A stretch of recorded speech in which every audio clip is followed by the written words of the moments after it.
गोरा दीक्षित को इस नाम से जाने या नहीं, लेकिन दिल्ली की वड़ा पाव गर्ल के नाम से उन्हें देश के कोने कोने तक लोग जानने लगे। वड़ा पाव गर्ल उस समय सुर्खियों में आई थी जब उन्होंने अपनी दुकान के सामने एक भंडारा आयोजित किया था और दिल्ली पुलिस ने उन्हें हिरासत में ले लिया था। इस घटना के बाद से वह काफी फेमस हो गई। हालांकि अब चंद्रिका दीक्षित अपने वड़ा पाव के लिए नहीं बल्कि बिग बॉस OTT की पहली कंफर्म कंटेस्टेंट बनने को लेकर सुर्खियों में है। ठेला छोड़ दिल्ली की वड़ा पाव गर्ल अब बिग बॉस OTT 3 पहुंच गई। चंद्रिका गोरा दीक्षित ऑफ वड़ा पाव गर्ल पिछले समय से सोशल मीडिया पर सेंसेशन बनी है। एक छोटी सी दुकान पर वड़ा पाव बनाने से शुरुआत करने वाली खूबसूरत गर्ल ने इस इंडियन स्नैक को दिल्ली का पसंदीदा बना दिया। हालांकि यह सफर चंद्रिका के लिए आसान नहीं था। उन्होंने कई संघर्षों का सामना करना पड़ा।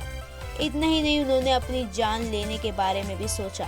हालांकि वायरल वड़ा पाव गर्ल अब एक मशहूर हस्ती बन गई है, लेकिन बहुत कम लोग जानते हैं उनके संघर्ष के बारे में। चंद्रिका गोरा दीक्षित मध्य प्रदेश के इंदौर की है, जिन्होंने छोटी उम्र में ही अपने माता पिता के निधन के बाद बड़ा दर्द झेला। इकलौती संतान होने के कारण उन्हें अपनी नानी के घर में सुकून मिला। उनकी प्यारी नानी ने उन्हें दुख भरी यादों से बचाने के लिए उनकी मां की तस्वीरों से भी दूर रखा। चंद्रिका की परवरिश ने उन्हें स्वतंत्र और लचीला बनने की मदद की, जिससे वह आज एक मजबूत महिला बन गई। चंद्रिका को हमेशा से ही जीवन में सफल होने की चाहत थी, इसलिए वह नाम व खुद के लिए पैसे कमाने के लिए दिल्ली चली आई, जहां इन्होंने दिल्ली के हल्दीराम कंपनी में एक अच्छी नौकरी पाई। जल्द ही उनकी मुलाकात अपने जीवन के प्यार युगम गोरा से हुई, जो उनमें अपना सपोर्ट सिस्टम मिला। कई साल तक डेटिंग के बाद दोनों ने एक दूसरे से शादी कर ली। बाद में उन्हें एक बेटा हुआ, जिसका नाम कपल ने रुद्राक्ष गोरा रखा। चंद्रिका के जीवन में तब बड़ा बदलाव आया जब उनका 1 साल का बेटा रुद्राक्ष बीमार हो गया और उसकी तबीयत ज्यादा बिगड़ गई।